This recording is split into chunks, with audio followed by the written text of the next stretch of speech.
Estamos ao vivo com mais uma resenha diretamente do Instagram Faca Neném Oficial.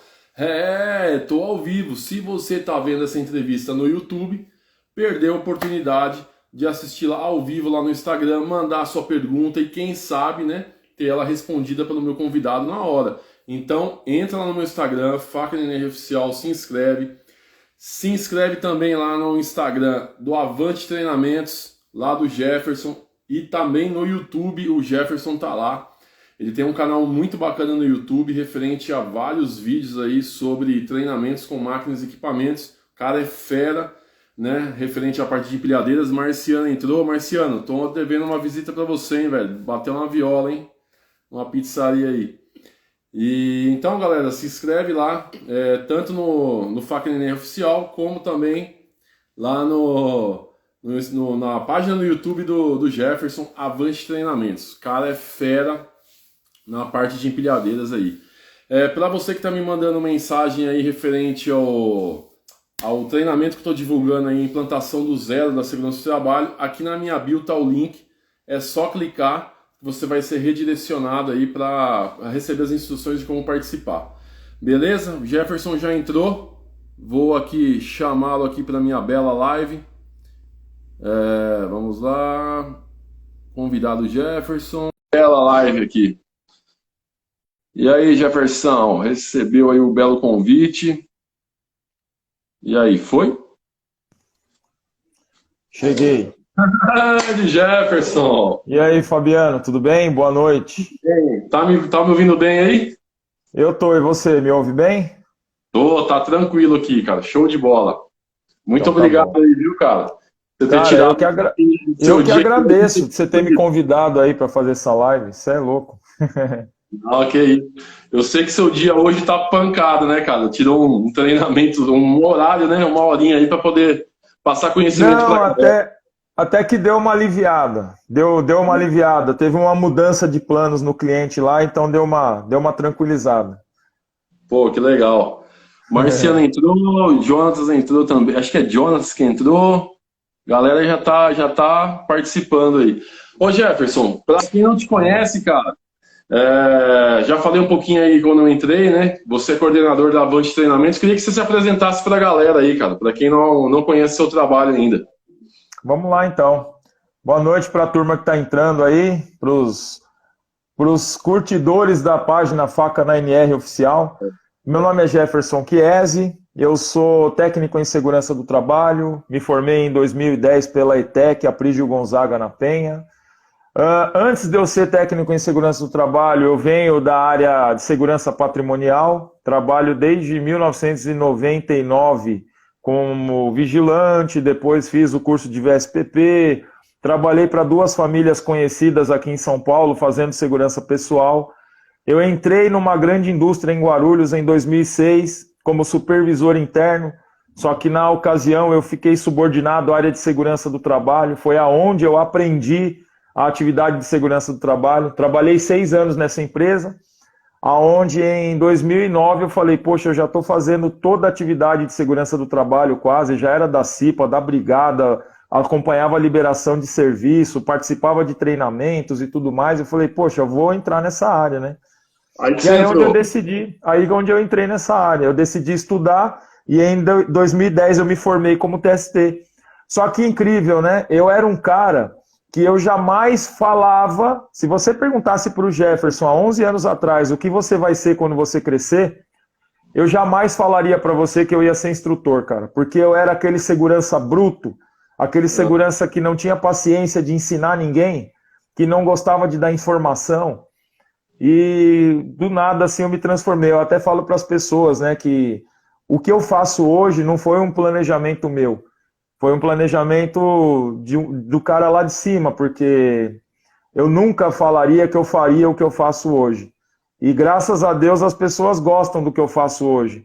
Então quer Pô, dizer que eu estou no caminho certo.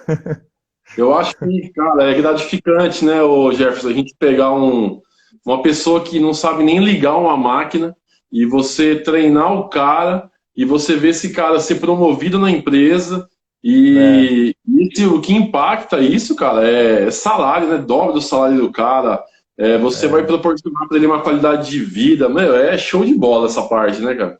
Mas eu posso te falar uma coisa, eu tenho gratificação maior. A minha especialização no ramo de treinamentos é NR11, né? Operação de movimentação de carga e etc. Só que eu também sou socorrista, gosto muito dessa área, já fui técnico de gasoterapia na época que o Maluf era prefeito, aí quando extinguiu essa profissão, esse conhecimento foi inserido no curso de técnico de enfermagem, eu decidi não continuar na área. Então minha mãe aposentou no Hospital das Clínicas, então eu venho frequentando o ramo hospitalar desde pequeno. E uma das maiores satisfações que eu tenho, e isso não aconteceu uma única vez, é quando alunos, você revê ele em outros treinamentos e eles falam: Jefferson, eu consegui salvar meu filho de um engasgo por conta de um ensinamento no treinamento seu. Cara, isso aconteceu comigo recentemente numa empresa. O aluno relatou que a filha comeu um pedacinho de chocolate, engoliu inteiro, entalou na garganta dela e com o que ele viu no treinamento, ele conseguiu desengasgar a filha dele. Puta, muito bacana isso. É fantástico, né? É muito bom, né? É muito bacana. Nossa, cara. E, cara, como que você se tornou um instrutor, assim, vamos focar agora, imagina o seguinte, quem está assistindo a gente agora, né, ou aquele estudante de segurança do trabalho, né, ou aquele cara que se formou, né, aquele profissional que se formou agora, certo. Ele está pensando em virar um instrutor de empilhadeiras, né, basicamente empilhadeiras, que tem uma demanda muito grande. Como que você virou um instrutor, cara, que você caiu, assim, na NR11? Então, vamos lá. Como eu te falei, eu me identifiquei com essa área. Então, em 2010, quando me formei, eu comecei a galgar outros rumos. Eu não me vi, desde essa época e hoje, não me vejo como funcionário de uma empresa. Já recebi vários convites para trabalhar como TST dentro de empresa, mas eu posso até aceitar algum dia por conta do salário. Mas por satisfação pessoal, é o que eu faço hoje, é o que eu amo fazer, é o que eu procuro fazer de melhor e é o que eu me encontrei fazendo. Acho que o mais importante é isso, você tem que fazer aquilo que você gosta para você não ter que trabalhar nenhum só dia na sua vida. E eu me encontrei no que eu faço hoje. Então tem gente que fala, que nem tem gente que vira para mim e fala: poxa, Jefferson, você fala muito bem, você tem o dom. Então não é ter dom, na minha opinião eu não falo que isso é um dom. Dom é aquilo que Deus ou a sua crença te dá. É você poder enxergar, você poder respirar, você poder falar, você poder andar. Isso é dom. O resto você aprimora. O resto você exercita. Então, fazer o que eu faço hoje é um pouco de ter me encontrado na minha profissão, ter me encontrado naquilo que eu amo fazer e dedicação, cara. Não tem segredo. Você nunca vai ser excelente ou nunca vai ser bom em alguma coisa que você não se dedica. Você pode ter muita aptidão. Que nem eu vejo você, de vez em quando, tocando violão. Você pode ter aptidão, nunca ter feito aula, mas se você quer melhorar, quer se tornar excelente naquilo que você faz, você tem que se dedicar, você tem que treinar, você tem que estudar, buscar técnicas, buscar formas diferentes de você fazer. Então, assim, a partir do momento que eu me encontrei como instrutor, não me vi mais como TST, né, trabalhando em chão de fábrica, eu projetei isso para minha vida e comecei a buscar. Tanto é que em 2011 eu entrei como instrutor do Senai. Trabalhei pelo Senai de Guarulhos até 2019. E foi onde eu peguei uma baita experiência. Eu já entrei no Senai como especialista em NR11, no caso, né? E aí eu fui me aprimorando, cara. Tudo que é oportunidade, o que as pessoas veem como chatice, eu via como oportunidade. Então, teve muitas vezes que meu chefe no Senai chegava para mim e falava: Jefferson, tem uma máquina diferente numa empresa, eles precisam de treinamento. Você topa desenvolver? Eu falava: vamos embora. Ia lá, conhecia a máquina, procurava o fabricante, procurava ir na fábrica, ver como era o processo, quais eram os conceitos da máquina. Eu montava material, tirava foto, buscava aqui, buscava ali e ficava um material top. Legal. Então, sempre foi a minha índole, né? A minha intenção fazer o meu melhor, mas com qualidade. É isso que é o importante. E tem que se dedicar, cara, não tem segredo. Você quer ser instrutor? Não faz meia boca. Faz o melhor de você e busca sempre as melhores formas. Não tenha... fazer o chamado TBC. Você já ouviu falar em TBC? Não, passa aí pra nós aí. Tirar a bunda da cadeira. Boa. Você tem que se mexer, velho. Não tem segredo. E para quem está assistindo, cara, que se identificar, né, com o que você está falando e falar assim, cara, como que é o caminho para esse profissional de segurança do trabalho se tornar um instrutor?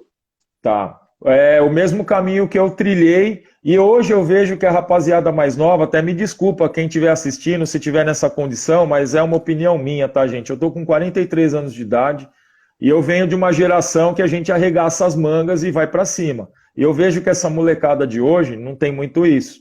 A gente encontra ainda uns ou outros que tem essa coragem, essa disposição. Mas, infelizmente, a maioria quer tudo pronto, Fabiano. Você vê nos grupos nossos aí de TST, pessoal, vocês têm PPRA pronto? Vocês têm apresentação pronta? Poxa, monta. A maioria dos materiais que eu tenho foi eu que montei. Entendeu? Pesquisa. Na época que eu estudava, a minha pesquisa não era Google. A minha pesquisa era ir em biblioteca, era ler livro. Era correria. Essa molecada hoje tá fácil. Então, assim, é correr atrás. A primeira coisa é você... A bola não vem na tua cabeça. É você que tem que colocar a cabeça na bola. Oi? Tem um curso de instrutor de empilhadeiras específico para instrutor? Ou você, como que você chegou nessa capacitação? Essa questão de curso de instrutor é uma coisa super comercial, tá, Fabiano? Porque norma nenhuma pede curso de instrutor. As normas, elas falam que o instrutor... Mas quem é o instrutor? O cara que está lá na frente passando o conhecimento dele. O que as normas pedem é que o cara tenha proficiência. Eu até falo para os alunos quando eu estou ministrando, gente, vocês preferem que eu nunca tenha pego numa máquina, fiz um curso de instrutor que seja de 40 horas e esteja aqui passando o que eu aprendi nessas 40 horas para vocês? Ou vocês preferem que eu tenha feito meu curso de operador em 2006 e tenha toda essa experiência nas costas para passar o que eu sei realmente para vocês? O que é melhor? Então, norma nenhuma fala em instrutor. Você pode até fazer o curso de instrutor para ter um documento, até para te dar uma incentivada. Mas o mais importante é você colocar a sua cabeça na bola, ou seja, você ir atrás das oportunidades e você agregar realmente conhecimento, não é só ter papel para apresentar. Então, o que eu fazia no começo da minha carreira, Fabiano? Eu me disponibilizava com outros instrutores. Posso acompanhar seu treinamento? Posso. Eu não estava ganhando nada, às vezes eu atravessava a cidade, eu saía de Guarulhos e ia para Embu das Artes, Itapecerica da Serra, Cotia, pagava pedágio do meu bolso, refeição do meu bolso, mas eu precisava estar ali. E aí foi isso que me deu bagagem para fazer o que eu faço hoje da forma que eu faço hoje. Com certeza. E para a galera que está assistindo, Jefferson, quais são as principais legislações que você se baseia para montar o curso de empilhador, né? Então vamos lá, a gente tem que pensar que existem diversos tipos de empilhadeira. Empilhadeira hoje eu caracterizo como uma ferramenta de trabalho, que nem eu falo, você vai soltar um parafuso, você pega qualquer chave para soltar esse parafuso, você tem que ver se é fenda, se é Phillips, se é Allen, que parafuso que é para você pegar a chave certa. Então hoje dentro de uma empresa, operar uma empilhadeira ou fazer uma movimentação de carga, você tem diversas máquinas que vai atender você com relação a custo, benefício, conforto e segurança. Infelizmente, quem compra a empilhadeira não sabe de tudo isso e acaba sacrificando o operador, que é o lado mais fraco da corda, vamos dizer assim. O operador faz o serviço com a máquina que derem para ele, só que é um operador que vai ficar insatisfeito com a médio e longo prazo, ou ele vai acabar até tendo problemas de saúde, e isso se a curto prazo ele não causar ou sofrer algum acidente. Então seria legal se as empresas contratassem realmente um profissional da área, até para fazer consultoria, antes de adquirir ou trocar a frota de empilhadeira, para ver se realmente está agregando custo-benefício, conforto e segurança. Então assim, tem máquina, que o que rege a máquina, o mestre da máquina é NR11, isso é fato. Só que tem máquina, por exemplo, as elétricas, a gente tem que abordar um pouco de NR12 também. Porque tem partes móveis, tem que ter proteção dessas partes, tem que ter botão de emergência, tem que ter manual de instrução em português e uma série de questões. Tem máquina que a gente tem que abordar NR18, por conta da escada. O acesso à máquina é regido pela NR18, aquele negócio de subir de frente, descer de costas, apoiado sempre em 3 pontos. Então isso é um pouquinho da NR18. Tem máquina que o operador é elevado junto com a carga. Então, eu preciso abordar também NR35. Se eu não fizer um treinamento casado, NR35 e depois NR11, a operação específica da máquina, eu preciso que o aluno já me apresente um certificado de NR35 antes de eu treinar ele na operação da máquina. Então, depende do tipo de máquina, a gente tem que agregar aí com algumas legislações, o que é importante. Por isso que eu falo, pegar bagagem. Eu tinha colegas meus, instrutores, com anos de experiência, que não eram em todas as máquinas que eles ministravam treinamento. E tem diferença de você ministrar treinamento e operar certos tipos de máquina. Por exemplo, uma empilhadeira a combustão, eu não posso operar como eu opero uma trilateral. Tem diferença. Então eu tenho que ter conhecimento, tenho que ter bagagem. E isso só consegue quem já teve a oportunidade de ter contato com a máquina. E muitas vezes a oportunidade a gente tem que criar. A oportunidade não aparece na nossa frente. Com certeza, até porque ó, às vezes a pessoa tá assistindo a gente, né, e fala assim, pô, acabei de me formar e eu vou montar um curso de empilhador que eu peguei lá na internet, copiei de alguém e vou ministrar para qualquer empresa. Então, é a dica que você acabou de falar. Você tem que conhecer a máquina que aquela empresa tem, né, qual que é a realidade dela, né? Porque eu vejo muito, Jefferson, o pessoal chega para mim, já peguei empresa que tem a trilateral. Aí o RH chega e fala assim, mas o cara foi formado no Senai, o cara opera. Falei, cara, mas o Senai normalmente ele opera a combustão. A empilhadeira elétrica lateral ela é completamente diferente, são outros riscos, né? Por isso que o cara que está pensando em dar treinamento, ele tem que ver lá a realidade da empresa, né? É isso aí. É interessante, sempre que eu fecho um contrato com alguma empresa, eu busco o máximo de informações possível para saber que tipo de máquina que é. Porque assim, eu não sou o dono da verdade, não sou o dono de todo conhecimento. Então, mesmo com esse tempo de experiência, pode ser que tenha alguma máquina que tenha um detalhe ou outro que eu ainda não peguei. Com entendeu? certeza. Então, eu sempre procuro saber a especificação da máquina que eu vou usar no treinamento. E se der, eu gosto até de fazer uma visita na empresa antes de eu dar o treinamento. Que aí já ajuda bastante já. Com certeza. Outra dúvida que o pessoal me manda bastante, ô Jefferson. Vamos lá. É que eu já escutei, até de outros profissionais, se o cara não tem CNH, ele não pode fazer o curso porque o Senai exige a CNH. O que você acha disso, até porque a CNH não está na NR11, né? O pessoal é gozado, né? O pessoal usa o Senai muito como referência, cara. E assim, me desculpa o Senai, mas eu já não sou mais funcionário, eu posso falar. O Senai, ele pensa muito em vender.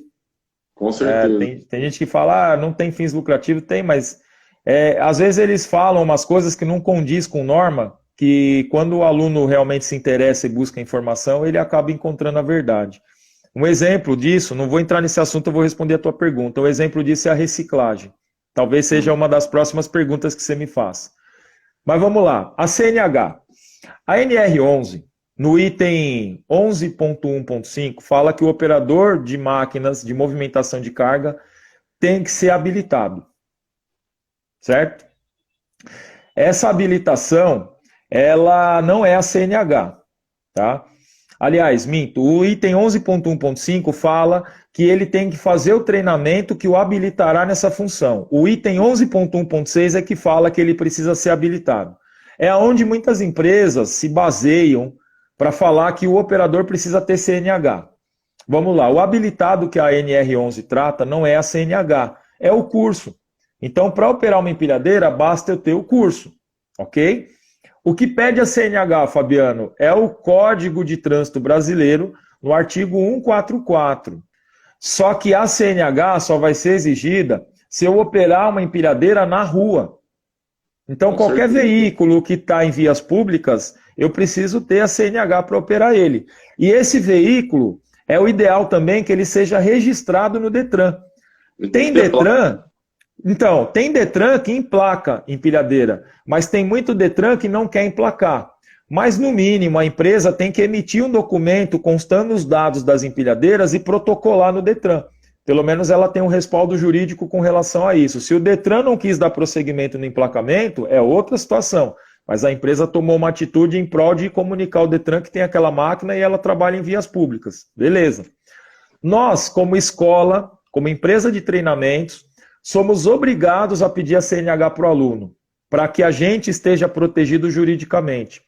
Nós, da Avante Treinamentos, nós atendemos somente em company, nós não temos escola.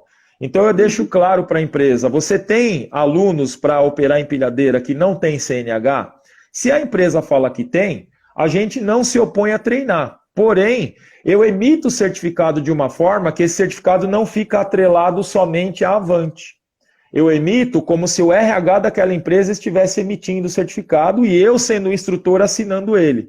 Por quê? Esse certificado que a empresa emite não tem validade fora dela. Ou seja, se a empresa aceitou que ele operasse a empilhadeira na rua sem CNH, ela é totalmente responsável por esse funcionário. Agora, se eu emito um certificado da Avante, sendo que esse funcionário não tem CNH, se ele atropela ou ele bate em algum carro na rua, pode dar problema jurídico para mim. Entendi. Você entendeu? Então, assim, é quase que obrigatório pedir CNH para o operador de empilhadeira, por conta desse motivo. Mas pela NR11, realmente não precisa. Entendi, Entendeu? legal. E tem uma carga horária obrigatória, né, para o curso de operador, ou quem dita a carga horária é o próprio instrutor, né, e aquela pergunta que você fez referente ao vencimento do curso, né? Se esse curso de operador ele tem a obrigatoriedade de ter uma reciclagem. Então vamos lá, a NR11 ela é partida em basicamente 4 etapas. As 2 primeiras é que fala sobre o treinamento e sobre as questões de regras para ramos gerais. As 2 últimas, elas tratam sobre treinamento e questões de regras para ramos de marmoraria e empresas que trabalham com pedra, granito. Para essas empresas de pedra, granito e mármore, é obrigatório o camarada ter um curso de no mínimo 16 horas. Agora, para ramos gerais, não especifica nem conteúdo programático e nem carga horária. Então, nesse caso, vai da nossa experiência. Então, por exemplo, eu, Jefferson, eu tenho um conteúdo para dar teoria para pelo menos 8 horas de aula, só teoria, e o restante é prática. Se eu pego um aluno que nunca ouviu falar numa empilhadeira, é a primeira vez que ele vai tocar numa empilhadeira, ele precisa de pelo menos 1h30 a 2 horas de prática, só ele. E aí por aí eu dimensiono a carga horária de uma turma.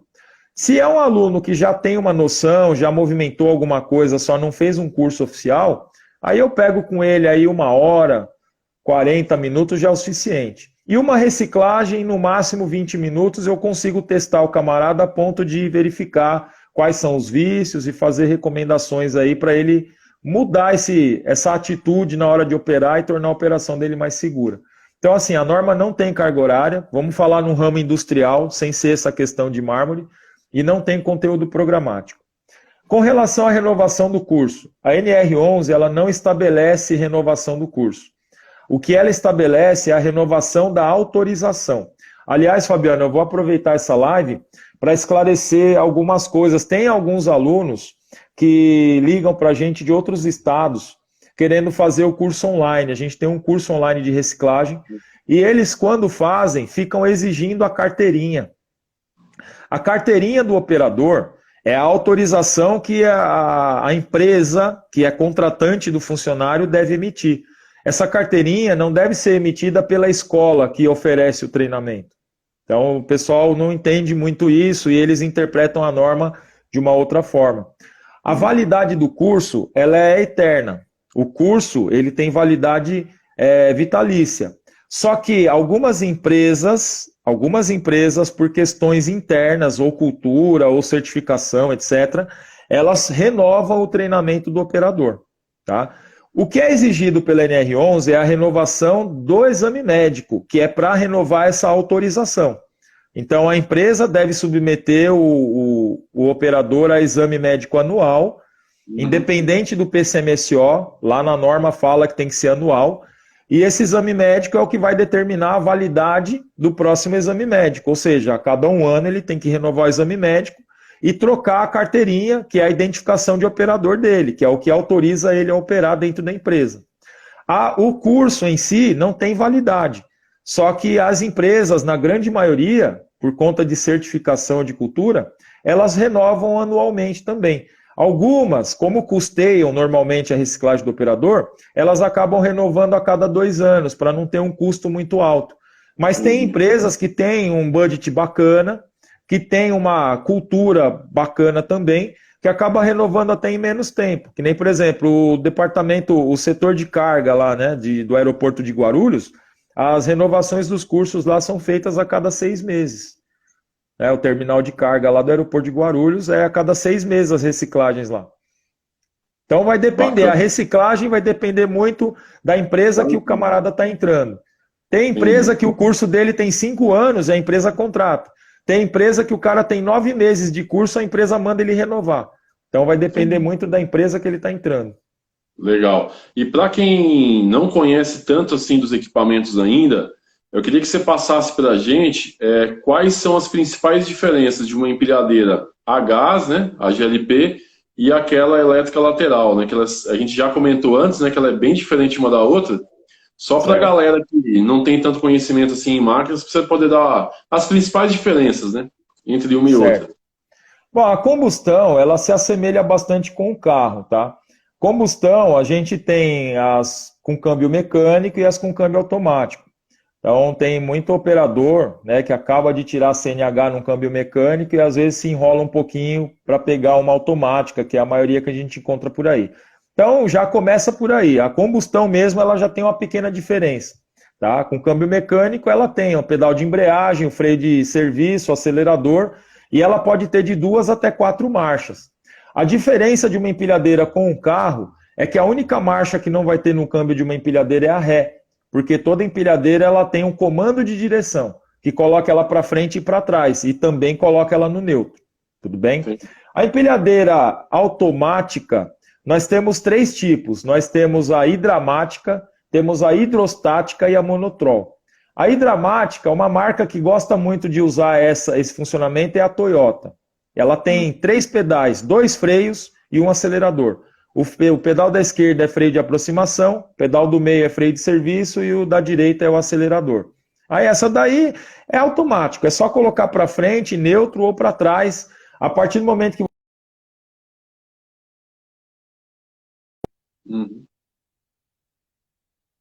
vermelha chamada Lindy gosta muito de usar esse tipo de funcionamento. Só que eu, particularmente, não gosto. Por quê? A Lindy, a hidrostática, ela não tem comando de direção na mão. O comando de direção dela é no pé. Por isso ela tem 2 aceleradores e um freio. Ela tem um freio automático, ou seja, ela só anda se você acelerar. Se você parar de acelerar, ela para. Só que o que dificulta mais, Fabiano, nessa hidrostática, perdão, é que o pedal da esquerda, que normalmente a gente usa para embreagem ou freio, nessa máquina é o acelerador para trás. E o da direita é acelerador para frente. Então isso confunde muito o operador. E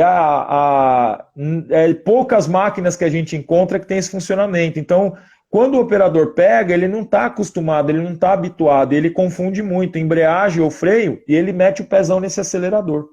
Eu nunca vi uma máquina dessa. Ela é muito estranha de operar, cara. Mas assim, nós seres humanos somos totalmente treináveis, né? Então, a partir do momento que você acostuma, você não nota mais tanta diferença. Mas até acostumar pode acontecer muita coisa ruim. E a gente tem a última, que é automática, que é a que a Hyster gosta muito de usar, que é a monotrol. Que ela tem aquele pedalzão vermelho com 2 setas, você já viu assim? Então aquela ali também não tem o comando de direção na mão, porque o comando de direção está no pé. O que a Hyster fez foi facilitar um pouco a operação e colocar o acelerador num pedal só. Então você pisa no único pedal. Para a esquerda, você manda ela para frente. Para a direita, você manda ela para trás. Então, facilitou. Então, essas são a combustão. Você vê, ó, quanta diferença só na combustão, né? Agora tem as elétricas. Eu posso ter elétrica frontal, que ela se assemelha muito à operação da combustão, só que a mais comum hoje, principalmente em grandes logísticas, é a elétrica retrátil, que é aquela que eu opero de lado. Então, já começa a primeira mudança ali. Você tem que inverter o seu cérebro. Porque a frente da máquina é a tua direita, a ré da máquina é a tua esquerda. A esquerda da máquina é a tua frente, a direita da máquina é a tua nuca. Então tem muita gente que confunde. E tem operador que não sabe o que é direita e esquerda, ainda mais se pegar uma máquina dessa. Aí, mano... Entendeu? As máquinas elétricas, elas têm, por natureza, um freio automático. Ela já tem um freio motor que você muitas vezes não precisa nem usar o freio de serviço, você controla a aceleração e parada dela só pelo acelerador.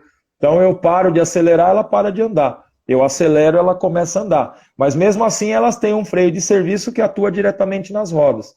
E muitas elétricas têm um dispositivo de segurança que no começo, quando o cara não está acostumado, confunde muito, que chama homem morto. É um dispositivo que fica no pé esquerdo, que é o que libera a máquina de funcionar. Eu pego muito aluno que está formando nessa máquina, que ele fica dando totozinho no homem morto. Aí ele fica, professor, a máquina não está funcionando direito.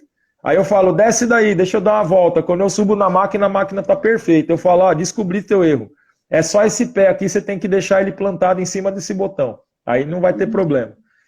Então são as principais diferenças. Aí a gente tem as selecionadoras, tem a trilateral, tem outros tipos de máquinas mais específicas, com diferenças aí mais gritantes. Se a gente for ficar falando disso daí, vai dar pano para manga. Então, aí é legal para quem está assistindo a nossa entrevista e não tem tanta experiência, ver a importância de você ir na empresa, de você saber qual é a máquina que essa empresa tem, para você poder montar o seu treinamento. Para você, só rapidamente o Jefferson falando, já deu para a gente ver aí várias diferenças de um modelo de máquina para outro. E uma pergunta que bastante gente me manda também é referente à máquina a combustão, se ela pode trabalhar dentro da empresa, em área interna, né? Vamos lá. Aí eu vou lembrar de quando eu era vigilante, que eu fazia meus cursos envolvendo questões jurídicas, direito penal e tudo mais. Todos os instrutores ou todo advogado que você conversar, quando envolve questão jurídica, a primeira resposta que ele vai te dar é depende. Isso eu não esqueço nunca mais, cara. Então, assim, nós temos máquinas a combustão, a gasolina, a diesel, a GNV e a GLP. Primeira coisa que eu preciso saber, que tipo de combustível a máquina está usando. Máquinas a diesel, em hipótese alguma, eu posso colocar ela dentro de galpão. Por quê? O monóxido de carbono gerado pela queima do diesel é mais pesado que o ar, e ele torna de cara o ambiente insalubre. Então eu não posso ter máquinas a diesel trabalhando dentro de galpão. Máquina a diesel tem que trabalhar sempre numa área aberta, externa. Legal. Máquinas a gasolina, a GNV e a GLP, eu posso ter dentro do galpão, porém, eu preciso ter um monitoramento para saber até quando eu posso permitir que essa máquina trabalhe dentro do galpão.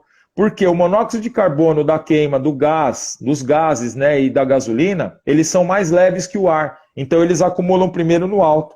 Até chegar onde o funcionário está aqui embaixo, demora um tempo. Então se eu monitorar, eu estabeleço, olha, essa empilhadeira pode trabalhar dentro desse galpão por tantas horas por dia no máximo. Legal. Ou eu proporciono uma ventilação, uma troca de ar satisfatória que não torne aquele ambiente insalubre. Então, assim, máquinas sem ser a diesel podem trabalhar dentro do galpão, mas tem uma limitação, tem que ter um controle em cima disso.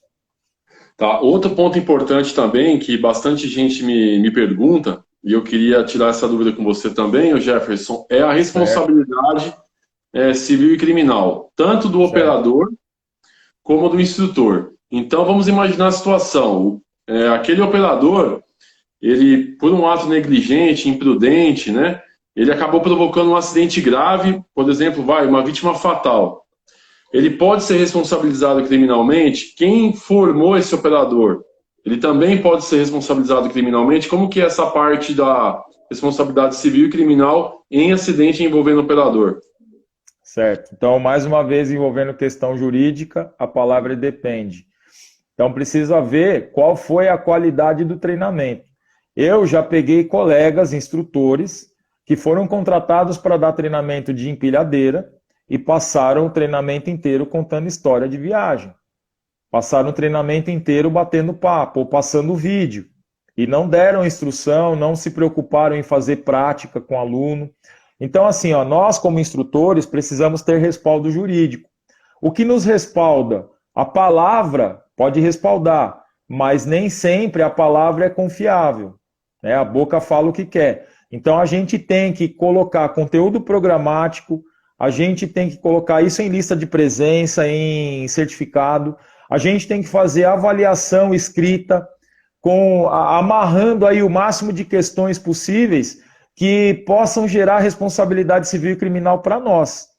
Garantia que o aluno absorveu tudo que você passou, nós não temos como dar.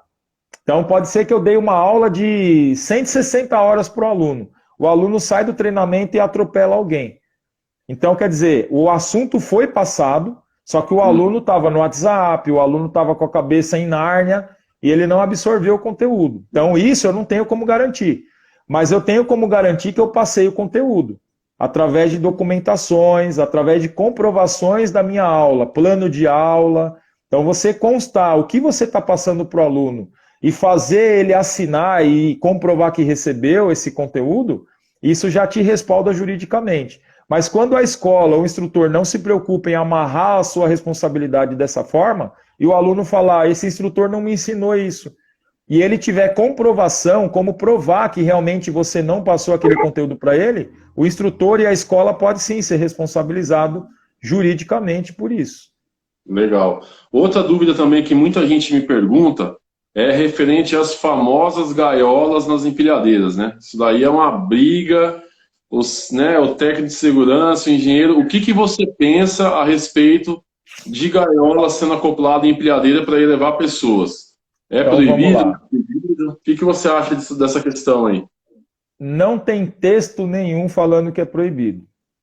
Inclusive, tem um anexo da NR18 que normatiza essa gaiola. Né? A partir do momento que a gaiola está adequada com o que a NR18 exige, não há texto em literatura nenhuma proibindo. O ramo de PTA, ou de pente agora, né? Ele é recente. E a indústria de pente, ou de PTA, ou de plataforma elevatória, ela chegou bombando, ela chegou para dominar o mercado. Então, foi falado que era proibido gaiola. É fato que a gaiola torna a operação muito mais perigosa, porque quem está dentro da gaiola não é quem está operando a gaiola. Então, eu dependo de muita comunicação, dependo da condição do operador que está lá embaixo, e dependo de um entrosamento muito grande com aquele cara, porque se ele não entender, quando eu falar para ele aqui, vira para a direita, e a direita que eu falar para ele na cabeça dele for esquerda, ele pode causar um acidente grave em mim, que estou lá em cima. Se ele não souber como equilibrar a empilhadeira comigo na gaiola lá em cima, ele pode fazer a empilhadeira tombar, e o que está tombando não é carga, são pessoas. Então, assim, eu concordo, é fato que trabalhar com a gaiola é muito, muito, muito mais perigoso. Então, é muito mais seguro trabalhar com a plataforma elevatória. Só que não tem nada na literatura que proíba. Então, tem muita empresa que eu vejo usando gaiola. Só que o que eu acho errado, quando o operador que está dentro da gaiola, ele é conduzido pela empilhadeira, ele estando dentro da gaiola. Isso eu não concordo. Tá? A NR11 ela fala que a empilhadeira é para transporte de cargas, movimentação de cargas. Elevar pessoas, ela está usando como um dispositivo secundário. Só que quando eu estou elevando, a gaiola tem que estar especificada conforme a NR18, ela tem que estar bem acoplada aos garfos, presa à grade de proteção da carga, e ela tem que ter todos os recursos de ancoragem para quem está lá dentro, inclusive a altura de guarda-corpo e etc.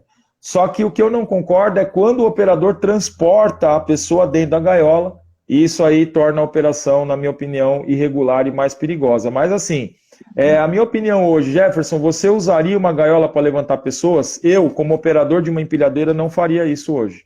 Tá? Eu me recusaria a fazer. Então, até porque é o seguinte, o operador ou quem exige esse tipo de atividade, ele nunca pensa no rompimento de uma corrente, por exemplo. Mangueira, de uma corrente, num pistão estourar, então, um garfo quebrar. Isso acontece com frequência em logística.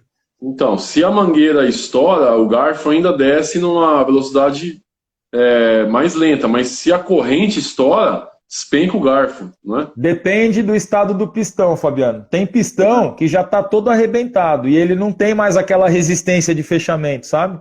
Então tem pistão que se a mangueira arrebentar, o garfo desce que desce. Então depende muito do estado do pistão da máquina. Então, isso que o pessoal às vezes não leva em conta, né? Outro ponto importante que é referente a essa situação qual que é a importância que você vê na manutenção preventiva das empilhadeiras, né? Porque isso também é outra briga do SESMIT nas empresas gigantescas, aonde o empresário ele só quer fazer a manutenção corretiva. Quebrou para a máquina, né? Enquanto não quebra, cara, vai andando até parar, né? Eu chamo isso de duas palavras: economia burra. Com E certeza. você empurra com a barriga uma coisa simples que você poderia arrumar hoje, e aí quando você vai arrumar, você está pagando 5, 10 vezes mais, dependendo do que você tiver que arrumar. Eu pego muito pesado nas minhas aulas, Fabiano, quando eu falo do item 11.1.8 da NR11, que ela obriga o operador a fazer o checklist. A NR, esse item, ele fala de um único procedimento, que é o checklist, e ele fala de duas responsabilidades. A primeira é do operador, de inspecionar permanentemente a máquina. A segunda é da empresa, de dar uma máquina sempre em boas condições para o operador. Aí tem operador que, pelo fato da empresa não cumprir a parte dela, ele também relaxa na dele. Só que o checklist tem uma terceira função que poucas pessoas enxergam, que é respaldar o operador juridicamente.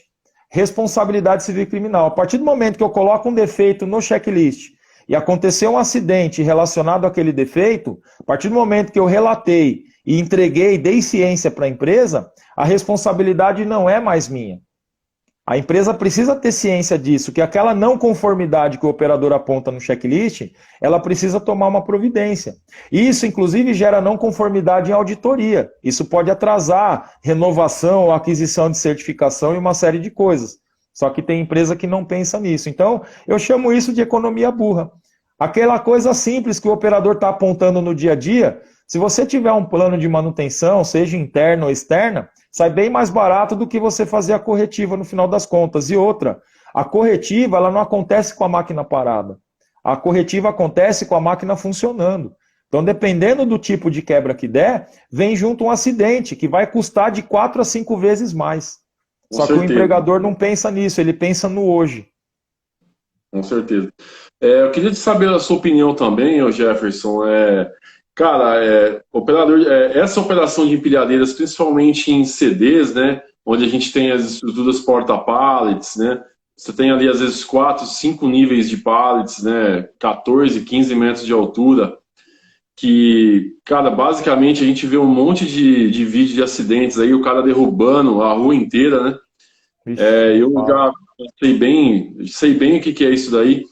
E eu vejo muito profissional de segurança do trabalho, cara. Eu não sei qual que é a sua opinião, mas, por exemplo, você tem que conscientizar, dar treinamento, e você vai mudar a postura. Enfim, essa daí é uma parte que a gente faz. Porém, você acha importante para quem está assistindo e vai trabalhar num CD, que vai ter essa dor de cabeça, né? Os impactos das empilhadeiras nas estruturas por negligência e imprudência de operador.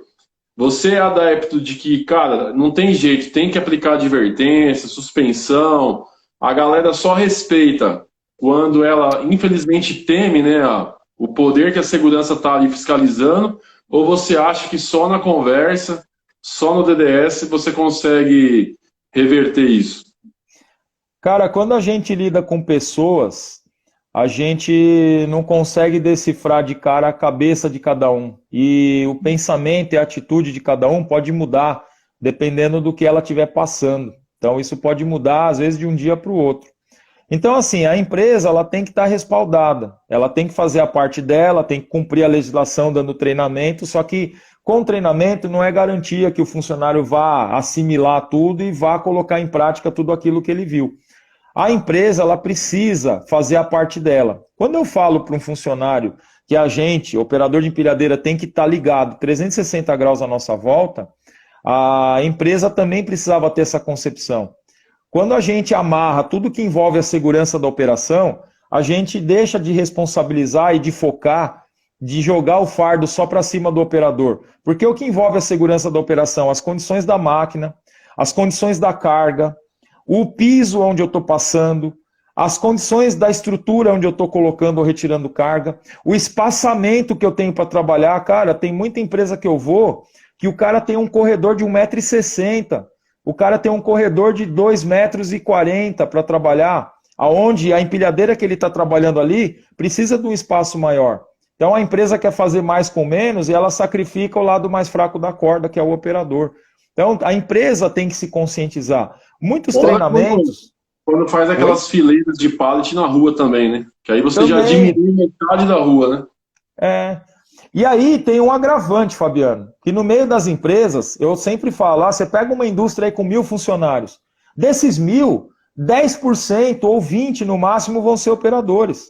E o restante, que não é operador, mas fica circulando no meio de quem opera, e não tem noção nenhuma que a empilhadeira tem ponto cego pra caramba, não sabe a dificuldade daquele cara em enxergar ela acha que está sendo enxergada.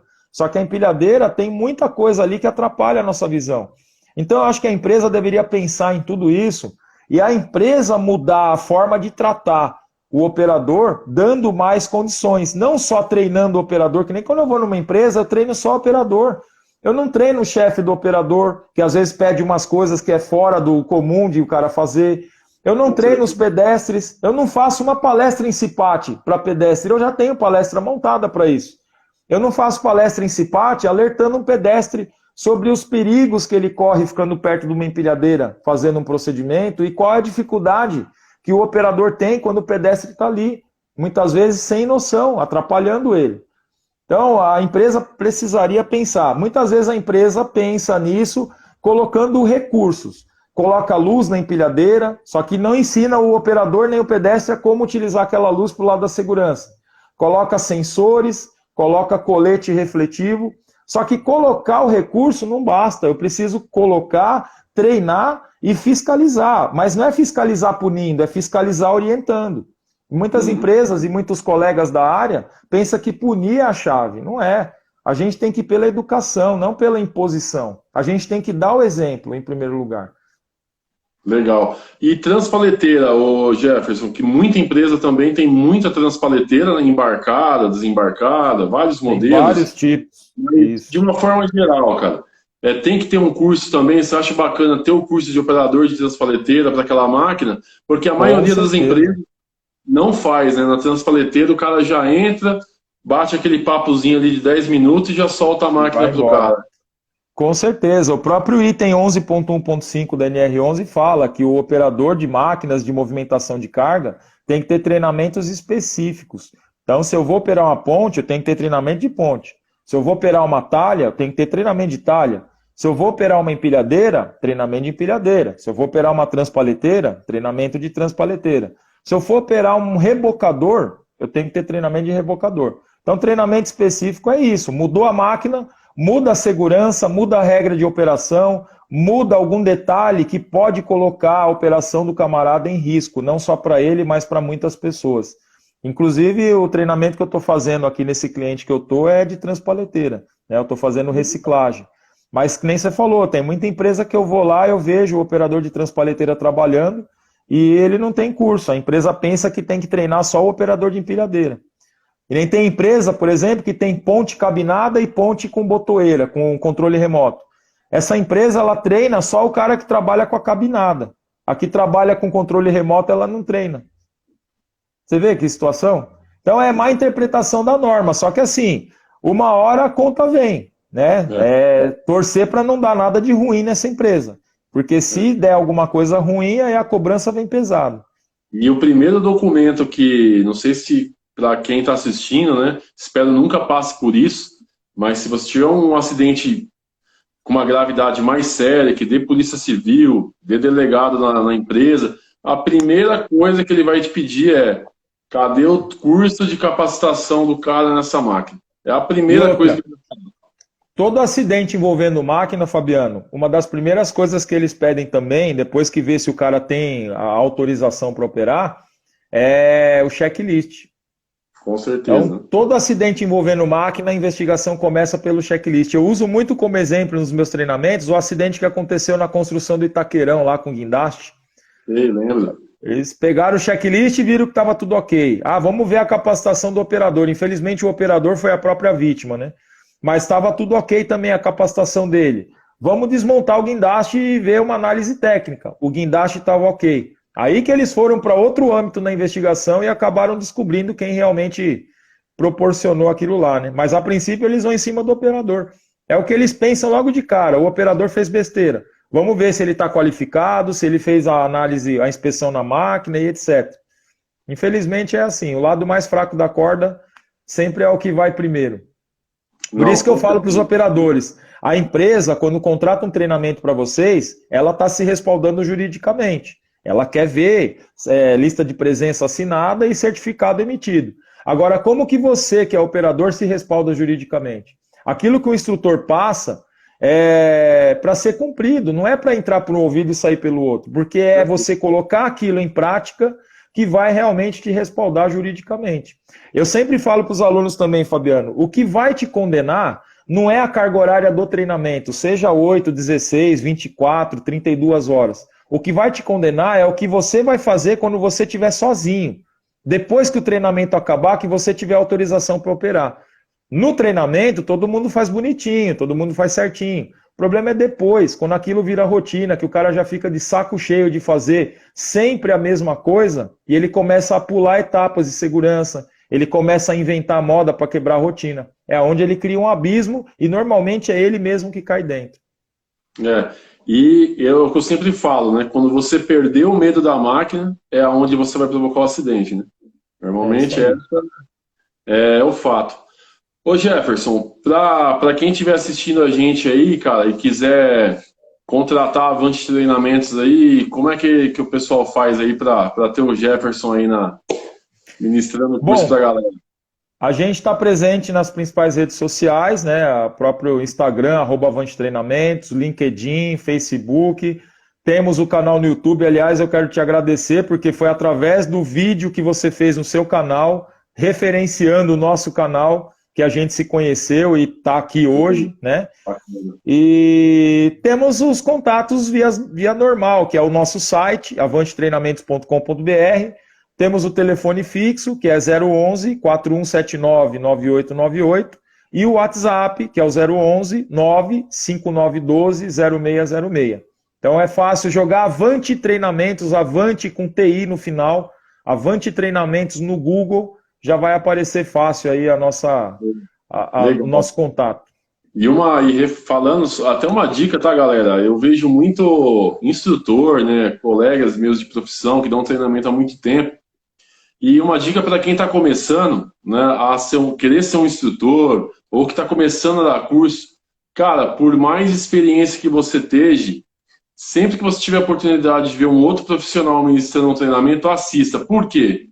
Não tem, por mais experiência que você tenha, você vai pegar um pedacinho daquele treinamento, uma palavra, uma frase que aquele outro profissional falou, e você vai acrescentar no seu para tornar ele melhor. Às vezes o pessoal vê o meu treinamento e fala assim, pô, Fabiano, seu treinamento é bacana. Cara, meu treinamento é bacana, por quê? Porque eu sempre estou pesquisando treinamentos de outras pessoas, e uma coisa que eu quero, né, registrar aqui, aquela parte do seu treinamento lá no YouTube, que você fala sobre o centro de carga da empilhadeira, né, qual que é o dimensionamento do pad, que altura que você pode chegar, que você tem a placa da empilhadeira, né, e você... Isso. Cara, você explicou de uma forma muito mais simples do que eu explicava para os meus operadores. E quando eu vi aquele treinamento, que aí foi que eu fiz o vídeo indicando o seu canal, quando eu assisti a primeira vez eu falei assim, porra, cara, olha que... Cara, o cara explicou um negócio tão simples, cara, um negócio que pra mim era meio travado. E aí eu assisti seu treinamento, coloquei aquela parte no meu explicando da forma que você explicava, e, cara, bombou meu treinamento, foi muito melhor aceito, né? Então, isso que é o legal, né? De você sempre estar buscando treinamentos de outros profissionais, porque você sempre vai agregar. Você vai pegar um slide e falar assim, pô, esse slide aqui é legal, é melhor que o meu. E aí você vai, cara, que nem você falou, né? É bagagem, né? É isso aí. E se você puder não só assistir, estar presente com o cara, participar junto com ele de turmas, tirar dúvida junto com os alunos, isso vai agregar muito mais. Eu sempre que eu tenho disponibilidade, eu abro, às vezes, no meu status do WhatsApp, né? O pessoal, vou estar dando um treinamento assim, assim, assado tal dia. Alguém quer ir? Só que eu vou falar para você, cara, eu penso, vai estrumbar, né? Vou ter que fazer fila de espera aqui, nada. Quando uma pessoa chama é muito, Fabiano. Por isso que eu falo, essa molecada de hoje, ela não tá muito... não tem aquela mesma pegada. nós vamos ter serviço até uns 80 anos. Mas será que a gente vai estar aguentando até lá, cara? Eu já tô com 43, já tomei as 2 doses da vacina, já não tô mais como eu era antigamente. Tem coisa que a gente quer passar a bola já, a gente quer ter alguém para ensinar, né, para dar continuidade naquilo que a gente aprendeu e repassar o conhecimento, mas a galera hoje não tá muito afim, não. Jefferson, quero te agradecer, a gente está estourando aqui a 1 hora do IGTV, né, que eu vou gravar para o IGTV. Já. Meu Deus do céu, olha. Não, o IGTV corta. Galera, vou deixar essa entrevista gravada no IGTV, depois vou postar no YouTube. Se você não pegou do começo, entra lá e assiste lá, porque foi muito legal. Cara, muito obrigado, Jefferson. Eu que agradeço, show de bola. O Cláudio, que está assistindo a gente aí, o M16, que é seu fã também, ele colocou no status dele. Caramba, a live, mano. Ele colocou no status dele, a live do ano. Eu falei, nossa, cara. Muito obrigado, Claudinho. Muito obrigado mesmo. Curti pra caramba. Fabiano, só te agradecer de coração. Agora que a gente estreitou um pouco mais o nosso vínculo, o que você precisar de mim, independente de você estar me contratando, né, ajuda mesmo, né? A gente, quando ajuda o outro, a gente não gera concorrência, a gente gera admiração. Eu penso nisso. Então, o que você precisar de vídeo, material, dica, se você estiver disponível, puder me acompanhar num treinamento, se puder me avisar algum treinamento que você tiver e precisar de ajuda, Jefferson, dá para você vir, a gente vai trocando essa figurinha aí, com certeza, tá? E agradecer aí os teus telespectadores, teus ouvintes, aí eu não sei como é que chama no Instagram, cara, eu penso que eu tô na televisão. O pessoal entra com os nomes no Instagram aí que não dá pra saber quem é, por isso que eu não falo. Tem uns nomes tudo doidos. E é só agradecer, cara. E a gente vai estar à disposição aí para o que for possível, para o que for necessário. E a gente também espera poder contar com ajuda quando precisar também. A gente não tem essa arrogância, não somos o dono da verdade, nem o dono de todo o conhecimento. Beleza, cara. Obrigadão, Jefferson. Eu que agradeço. Deus abençoe. Valeu, galera.